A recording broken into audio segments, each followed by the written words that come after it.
ಎಲ್ಲರಿಗೂ ನಮಸ್ಕಾರ. ಸಹನಾ ಕುಕಿಂಗ್ ಚಾನಲ್ಗೆ ನಿಮ್ಮೆಲ್ಲರಿಗೂ ಸ್ವಾಗತ. ನಾನಿವತ್ತು ಯುಗಾದಿ ಸ್ಪೆಷಲ್ ಅಂತ ನಿಮಗೆ ಮಾವಿನಕಾಯಿ ಚಿತ್ರಾನ್ನ ಮಾಡ್ತಾಯಿದ್ದೀನಿ. ಇದು ಹೇಗೆ ಅಂತ ನೋಡೋಣ ಬನ್ನಿ. ನಾನಿಲ್ಲಿ ಒಂದು ಮೀಡಿಯಮ್ ಸೈಜ್ ಆಗುವಷ್ಟು ಮಾವಿನಕಾಯಿನ ತೊಗೊಂಡಿದ್ದೀನಿ. ಇದನ್ನು ತುರ್ಕೊಳ್ತಾ ಇದ್ದೀನಿ. ಇದು ಯಾವ ಥರ ಅನ್ನೋದಾದರೆ ಫಸ್ಟು ಮೇಲ್ಗಡೆ ಸಿಪ್ಪೆ ಎಲ್ಲನೇ ಆಲ್ಮೋಸ್ಟ್ ಜಾಸ್ತಿ ತೊಗೊಳ್ತಾ ಇದ್ದೀನಿ. ಯಾಕಂದರೆ ಇದು ಅಂಥ ಏನು ಹುಳಿ ಇಲ್ಲ, ಇದು ಹುಳಿ ಇದ್ರೇ ತುಂಬ ಚೆಂದ. ಯಾಕಂದರೆ ಇದು ಸ್ವಲ್ಪ ಸ್ವೀಟ್ ಆಗಿತ್ತು. ಸೊ ಹಾಗಾಗಿ 2 ಮಾವಿನಕಾಯಿನ ತೊಗೊಂಡಿದ್ದೀನಿ. ಇದರಲ್ಲಿ 1.5 ಆಗುವಷ್ಟು ನಾನಿಲ್ಲಿ ತುರಿದು ಇಟ್ಕೊಂಡಿದ್ದೀನಿ. ಒಂದು ಪಾನಲ್ಲಿ ನಾನಿಲ್ಲಿ 4 ಸ್ಪೂನ್ ಆಗುವಷ್ಟು ಎಣ್ಣೆ ಹಾಕ್ಕೊಂಡಿದ್ದೀನಿ. ಈ ಎಣ್ಣೆ ಕಾದ ನಂತರ ನಾನಿಲ್ಲಿ 1 ಸ್ಪೂನ್ ಆಗುವಷ್ಟು ಸಾಸಿವೆ ಹಾಕ್ಕೊಳ್ತಾ ಇದ್ದೀನಿ. ಸಾಸಿವೆ ಚಿಟಪಟ ಅಂದ ನಂತರ ನಾನಿಲ್ಲಿ 1 ಟೇಬಲ್ ಸ್ಪೂನ್ ಆಗುವಷ್ಟು ಕಡಲೆಬೇಳೆ ಹಾಕ್ಕೊಂಡಿದ್ದೀನಿ.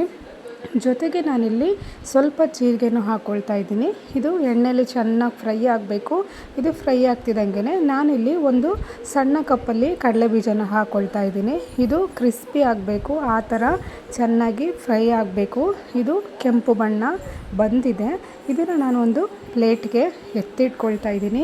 ಯಾಕಂದರೆ ಮಾವಿನಕಾಯಿನ ಎಣ್ಣೆಯಲ್ಲಿ ಚೆನ್ನಾಗಿ ಹುರ್ಕೊಳ್ಳೋದ್ರಿಂದ ಇದು ಅಲ್ಲಿಗೆ ಹಾಕೊಂಡ್ರೆ ಇದು ಕ್ರಿಸ್ಪಿ ಎಲ್ಲ ಹೋಗಿಬಿಡುತ್ತೆ ಅಂತ ಹೇಳಿ ನಾನಿದು ಸಪ್ರೇಟಾಗಿ ಎತ್ತಿಟ್ಕೊಂಡಿದ್ದೀನಿ.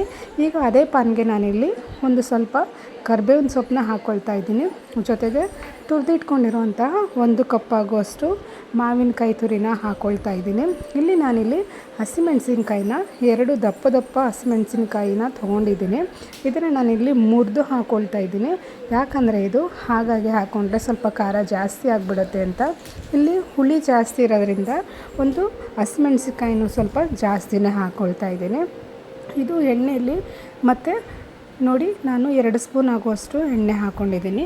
ಇದು ಚೆನ್ನಾಗಿ ಫ್ರೈ ಆಗಬೇಕು. ಗ್ಯಾಸ್ನ ಲೋ ಫ್ಲೇಮಲ್ಲೇ ಇಟ್ಕೊಳ್ಳಿ. ಇವಾಗ ನಾನು ರುಚಿಗೆ ತಕ್ಕಷ್ಟು ಉಪ್ಪನ್ನು ಕೂಡ ಆ್ಯಡ್ ಮಾಡ್ಕೊಳ್ತಾ ಇದ್ದೀನಿ. ನಾನು ಇದನ್ನು ಡಿಫ್ರೆಂಟಾಗಿ ಮಾಡಿ ತೋರಿಸ್ತಾ ಇದ್ದೀನಿ. ಇದು ಅಂಥ ಏನು ಸಮಯ ಹಿಡಿಯಲ್ಲ, ಯಾಕಂದರೆ ಬೇಗನೆ ಆಗಿಬಿಡುತ್ತೆ. ಫಸ್ಟು ರೈಸ್ ಮಾಡಿ ಎತ್ತಿಟ್ಕೊಂಡಿದ್ರೆ ಸಾಕು. ನಾನಿಲ್ಲಿ ಹಿಂಗನ್ನು ಯೂಸ್ ಮಾಡ್ತಾ ಇದ್ದೀನಿ. ಯಾಕಂದರೆ ಇದು ಎಲ್ಲದಕ್ಕೂ ಟೇಸ್ಟು ಹೌದು, ಹೆಲ್ತು ಹೌದು. ಜೊತೆಗೆ ನಾನಿಲ್ಲಿ ನಿಮಗೆ 1 ಸ್ಪೂನ್ ಆಗುವಷ್ಟು ನಾನಿಲ್ಲಿ ಬೆಲ್ಲನ ಹಾಕ್ಕೊಳ್ತಾ ಇದ್ದೀನಿ. ಯಾಕಂದರೆ ಹುಳಿ ಇರುತ್ತಲ್ವ, ಸೊ ಹುಳಿ ಇದ್ದರೆ ಸ್ವಲ್ಪ ಸಿಹಿ ಕೂಡ ಇರಲಿ ಅಂತ ಯುಗಾದಿ ಸ್ಪೆಷಲ್ಲಾಗಿ ನಾನು ನಿಮಗೆ ಇವತ್ತು ಮಾಡಿ ತೋರಿಸ್ತಾ ಇದ್ದೀನಿ. ಇವಾಗ ನಾನಿಲ್ಲಿ ಸ್ವಲ್ಪ ಅರಿಶಿನ ಪುಡಿ ಕೂಡ ಹಾಕ್ಕೊಳ್ತಾ ಇದ್ದೀನಿ. ಇದು ಎಣ್ಣೆಯಲ್ಲಿ ಚೆನ್ನಾಗಿ ಫ್ರೈ ಆಗಬೇಕು. ಯಾಕಂದರೆ ಇದು ಎಣ್ಣೆಯಲ್ಲಿ ಫ್ರೈ ಆದಷ್ಟು ಸ್ವಲ್ಪ ಹುಳಿ ಕಡಿಮೆ ಆಗುತ್ತೆ. ಇವಾಗ ನೋಡಿ ಎಣ್ಣೆಯಲ್ಲಿ ಚೆನ್ನಾಗಿ ಫ್ರೈ ಆಗಿದೆ. ಇದಕ್ಕೆ ನಾನು ಸಪ್ರೇಟಾಗಿ ಎತ್ತಿಟ್ಕೊಂಡಂತಹ ಕಡಲೆಬೇಳೆ, ಕಡಲೆ ಬೀಜ ಎಲ್ಲನೂ ಹಾಕ್ಕೊಳ್ತಾ ಇದ್ದೀನಿ. ಇದನ್ನು ಹಾಕ್ಕೊಂಡು ಒಂದು 2 ನಿಮಿಷ ಹಾಗೆ ಎಣ್ಣೆಯಲ್ಲೇ ಫ್ರೈ ಮಾಡ್ಕೊಳ್ಳೋಣ. ಇದನ್ನು ಫ್ರೈ ಮಾಡ್ಕೊಂಡ ನಂತರ ನಾನಿಲ್ಲಿ ತೆಗೆದಿಟ್ಕೊಂಡಿರೋವಂತಹ ರೈಸ್ನು ಕೂಡ ಹಾಕ್ಕೊಳ್ತೀನಿ. ಇದು ಹಾಕ್ಕೊಂಡು ಚೆನ್ನಾಗಿ ಮಿಕ್ಸ್ ಮಾಡ್ಕೊಂಡ್ರೇ ಸಾಕು. ಮನೆಯೆಲ್ಲ ಯಾವ ಥರ ಅಂದರೆ ಹಬ್ಬಕ್ಕೆ ಘಮ ಘಮ ಅನ್ನೋ ಥರ ಅಂತ ಇದೆ. ನಾನು ಹಬ್ಬಕ್ಕೆ ಮಾಡಿ ಅಂತ ಈಗಲಿಂದನೇ ಈ ರೆಸಿಪಿನೇ ಮಾಡಿ ತೋರಿಸ್ತಾ ಇದ್ದೀನಿ. ಇದು ನಿಮಗೆ ಎಷ್ಟು ಬೇಕೋ ಅಷ್ಟು ಮಾವಿನಕಾಯಿ ಯೂಸ್ ಮಾಡ್ಕೊಳ್ಳಿ. ಬೆಳಗ್ಗೆ ತಿಂಡಿಗೆ ಬೇಕಿದ್ದರೂ ಮಾಡ್ಕೊಳ್ಳಿ, ಅಥವಾ ಮಧ್ಯಾಹ್ನ ಲಂಚಿಗೆ ಬೇಕಿದ್ದರೂ ಮಾಡ್ಕೊಳ್ಳಿ ಅಂತ ಹೇಳ್ತಾ, ಈ ರೆಸಿಪಿ ಏನಾದರೂ ನಿಮಗೆ ಇಷ್ಟ ಆಯಿತು ಅನ್ನೋದಾದರೆ ದಯವಿಟ್ಟು ಪೂರ್ತಿಯಾಗಿ ವಿಡಿಯೋ ನೋಡಿದ ನಂತರ ಸಬ್ಸ್ಕ್ರೈಬ್ ಮಾಡೋದನ್ನ ಮರಿಬೇಡಿ.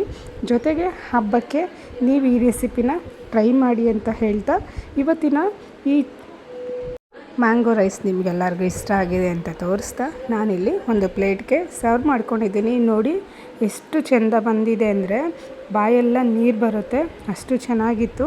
ನಾನು ಎಷ್ಟು ಬೇಕೋ ಅಷ್ಟನ್ನು ಮಾತ್ರ ಕಲಸಿಟ್ಕೊಂಡಿದ್ದೆ. ಸಪ್ರೇಟಾಗಿ ನಾನಿಲ್ಲಿ ಸ್ವಲ್ಪ ಗೊಜ್ಜನ್ನು ಎತ್ತಿಟ್ಕೊಂಡಿದ್ದೆ. ನೋಡಿ ಈ ರೆಸಿಪಿ ನಿಮ್ಗೆ ಇಷ್ಟ ಆಯಿತು ಅನ್ನೋದಾದರೆ ಎಲ್ಲರಿಗೂ ಶೇರ್ ಮಾಡೋದನ್ನ ಮರಿಬೇಡಿ.